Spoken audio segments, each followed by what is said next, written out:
আচ্ছা তোমাকে একটা প্রশ্ন করি। হ্যাঁ করো না। আচ্ছা বিয়ের আগে যদি আমার পাশে একটা সুন্দরী মেয়ে আর আমি থাকতাম তাহলে তুমি কাকে বিয়ে করতা? অবশ্যই তোমাকে করতাম। ও আচ্ছা আচ্ছা, মনে করো আমার গায়ে যদি কালি কাদা নালার পানি এগুলা মাখা থাকতো আর পাশে একটা সুন্দরী থাকতো, তুমি কাকে বিয়ে করতা? তোমাকে নালা থেকে তুলে এনে সবকিছু পরিষ্কার পরিচ্ছন্ন করে তোমাকেই বিয়ে করতাম, আবার কাকে করব?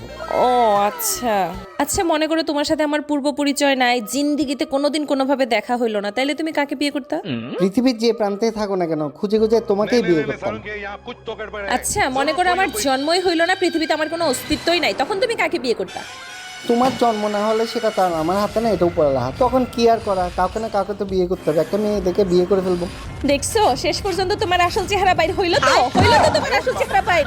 আমি জানতাম তুমি অন্য মেয়ে বিয়ে করতে চাও, আমি জানতাম তোমার মনের মধ্যে অন্য মেয়ের আছে, আমি জানতাম তুমি অন্য মেয়েকেই চাইছো সব সময়, তুমি আমাকে কখনো বিয়ে করতে চাও না। আমার কপাল পুড়ছে।